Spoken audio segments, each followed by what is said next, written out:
Hey, what's going on YouTube? It's the Mouse Lady here. And today, before we get into the Superlight review, I just wanted to do a really quick intro to touch base with you guys on my ongoing series that I'm going to be doing for every single mouse I review. And that is going to be called Small-Handed Edition. So in case, that isn't obvious on what that means, I'm going to be reviewing it from a very small-handed person's perspective.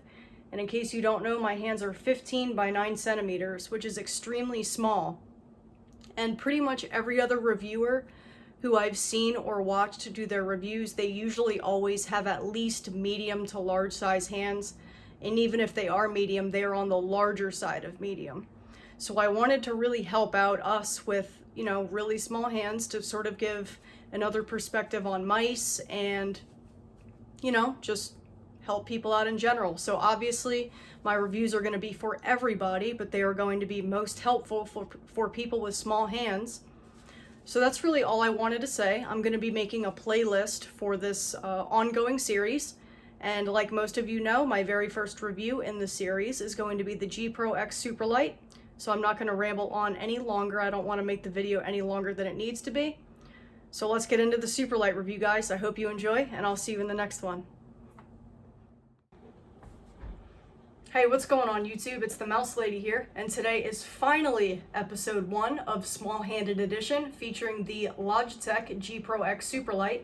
And today I will be doing a full-on review from a small-handed person's perspective, trying to figure out if it is worth your well-earned $150 or if I think you should personally pass on the mouse.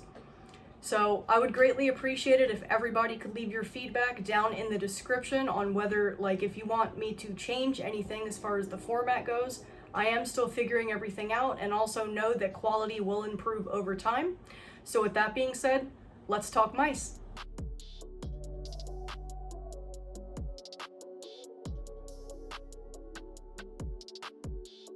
Alright, so first and foremost, we're going to go over the major specs of the mouse as well as the major changes. So as everybody pretty much knows now, the mouse does come in at a whopping $150 US, at least at the time of recording this video. It's still using the same Hero sensor that it used on the regular G Pro wireless that goes up to 25,600 DPI. The height, or the length of the mouse, is going to be 125 millimeters, with a width of 63.5 and 59 millimeters at the grip, with a height of 40 millimeters. So of course it's the same exact as the other one. It does come in a black or white variant this time, with pretty much everybody that I know getting the white variant, with the main change of course being the weight coming in at 60 grams on my scale with no puck, and about 1 to 2 grams heavier depending on which puck that I use. Some of the other major changes that have been done to the mouse to save on weight are of course going to be the removal of the side buttons on the right hand side, the removal of the DPI button on the bottom of the mouse, no RGB this time around, keeping it simple with a painted silver Logitech logo on the back, and the option to use a PTFE puck for added glide, and of course the Superlight now uses PTFE feet that also sport a completely different design compared to the old G Pro wireless. And another welcomed change is of course the switches in the mouse being the Omron 20Ms this time, instead of the Omron 50Ms, to hopefully prevent some of the infamous double clicking issues that have happened to a ton of regular G Pro wireless mice over the years. The battery life on the mouse is rated for 70 hours as well, which is very nice. I've had the mouse for about a week and I haven't had to charge it one time, but as always your mileage may vary depending on how much you use the mouse. So that's about it on the major changes, so getting into my overall experience with the mouse and if I think this mouse is right for you. Alright, so now on to the most important part of the review, my overall experience with the Superlight. So now it's, I guess, time to answer the question, how does the Superlight fit my 15 by 9 centimeter hand? So your mileage, of course, is going to vary, but with my grip style, which is a relaxed claw, the mouse felt extremely comfortable. It filled out my palm really nicely. I had no issues accessing any of the side buttons or the scroll wheel like on other mice like the XM1. Most people will typically be able to grip this mouse really nicely anyway, just due to how safe the shape is. I'll put on screen now how I personally grip the Superlight with my hand being as small as it is, and you'll be able to see my relaxed claw on the mouse and how I have my pinky and my ring finger completely extended out instead of curling them up like some people do on like a regular claw grip. So with this grip, I find it extremely comfortable. So the latch where you see where the side buttons used to be on the regular G Pro Wireless, it makes it really easy for me to lift the mouse when I need to adjust it in-game or even just in normal use. It's really comfortable. So not only do I have small hands, I also have really sweaty hands, unfortunately, and I found the regular G Pro Wireless really difficult to grip once my hands started to sweat. So on the Superlight, at least on the white edition, I'm not sure on the black one since I do not have it yet, it has a really nice, almost rubberized coating to it that makes it extremely nice to grip, and I haven't had a single issue with sweat or fingerprints on this mouse, or even the desire to add the included grip tape or anything like that. It's been a really nice experience. So now that you know how the mouse fits my hand and how it sort of fits my grip style, I'm going to start talking about some of the negative experiences that I had with the mouse, which unfortunately I did have a few, and I'll be talking about those before I get into what I loved about it. So the first day I got it, while playing Call of Duty on stream during a gunfight, I pushed down on mouse 1 a little hard while in the moment, and I heard a really loud popping sound come from mouse 1, which at first really freaked me out. I thought I broke my mouse. It ended up being fine, but if I can find the clip from my stream, I'll put it on screen now. But for a mouse that costs $150, that is unacceptable quality control in my opinion, just for me putting a normal amount of pressure on mouse 1 that anybody would do during game in the moment.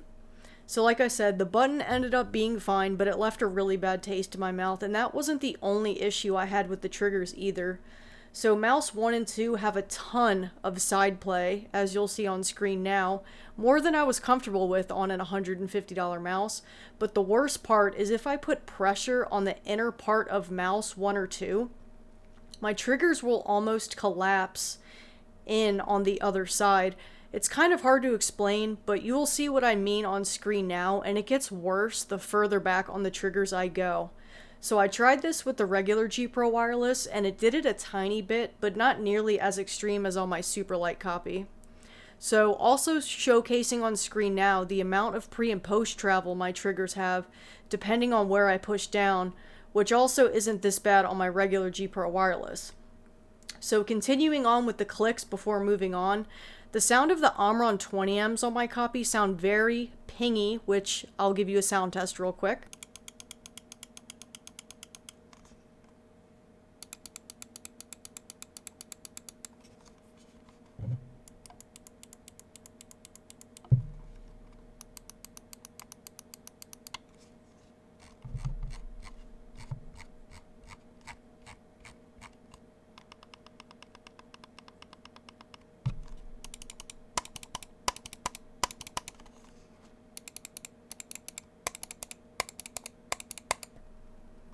And I like the sound of the Omron 50Ms on the regular G Pro Wireless better. However, I would much rather have pingier sounding clicks than having to worry about the double clicking issue, so it is kind of a trade-off. The side buttons on my copy of the Superlight are a lot harder to push in than on the regular G Pro Wireless. Nothing alarming, they're still really easy, they're just a little bit more difficult to push in, no accidental presses. They do still feel mushy, but not nearly as mushy as on the regular G Pro Wireless, which I guess is a good thing, but I expected them to be a little more tactile. Standard pre and post travel on the side buttons, as you'll see on screen now. So this next part isn't really negative, but just something that I wanted to mention. The scroll wheel on the Superlight feels a lot looser than on the regular G Pro Wireless, at least on my copy, which you may or may not like depending on your preference, but I figured I'd mention it anyway. So the last thing that disappointed me with my copy was the stock feet, and this one really shocked me quite a bit since they're using PTFE feet and a much bigger design versus the Teflon feet on the regular G Pro Wireless. So right away, as soon as I pulled it out of the box, I noticed how thin the stock feet were, and it made me wonder how the long-term durability on these would be for people that aren't really into, using aftermarket feet. I personally will 100% be replacing these with core pads after my review, no doubt about that. I expected them to glide really well, but on my copy at least, they felt the exact same as the Teflon feet on the original. You'll see on screen now that I'm doing glide tests on multiple mouse pads, and it's pretty much the same result. I was a little disappointed. The PTFE puck didn't make any difference whatsoever in my testing glide-wise either. So I won't be using that in personal use just to save the 2 grams. I mean, why would I use it if it didn't make any difference? The feet on my copy also got damaged really easily, at least on the PTFE puck, as you'll see on screen right now. All I did was take this in and out of the mouse. I never dropped it or anything. I was never rough with the puck, so that was kind of weird. I will say that the feet did seem to kind of break in a little bit after 2 to 3 days, but I still wasn't happy with the ones on my copy. But this could just be a batch issue, or I could just be spoiled by aftermarket feet, honestly. But with all the negatives out of the way, I'll talk about the things that I really did enjoy about the mouse and if I think it's worth your money. Alright, so now on to what I loved about the mouse. So spoiler alert, this will be my new main mouse overall since I usually have multiple mice that I like to use, but this will be taking the place of all of those. Owning the regular G Pro wireless, this shape felt right at home for me, but right away, holding the Superlight for the first time, the weight difference truly felt insane. It's really hard to describe. It's 60 grams on my scale, but it almost feels lighter than that. It's pretty insane. It's also beautifully balanced. It doesn't feel front or back heavy whatsoever. It's almost like holding a cloud, as weird as that is gonna sound, maybe even cringe. The coating on the Superlight is incredible as well. It feels sort of rubberized versus the plastic matte feeling on the original. I'm not sure if the black Superlight has the same coating since I don't currently own it, but the coating on the white one is so nice, and sweaty-handed people like myself will have no issues with slipping or sliding at all, and I also feel absolutely no need to add grip tape. So the latch on the right side of the mouse, where the side buttons used to be, also ended up being something that I really loved having with my relaxed claw grip. It keeps my ring finger secure and keeps me with the same consistent grip on the mouse every single time that I hold it. It made lifting the mouse a breeze when I had to readjust on my mouse pad. However, I will say if you do fingertip grip the mouse, it could get in the way though, depending on, how you hold it. So just a heads up on that. The main clicks are also a little harder to push down this time, so that did prevent me from making a ton of accidental clicks, and that goes for the side buttons as well. They are a little firmer. I thought I wouldn't like it at first, but it ended up working out for me great since I am a little heavy-handed, but, this will also depend on how heavy-handed you are and your preference. So another thing that I loved is the battery life. It is absolutely insane. I charged the mouse on the first day I got it to get it at 100%, and after 9 days of using the mouse, the battery seems to be fluctuating between 69% and 68%, lol.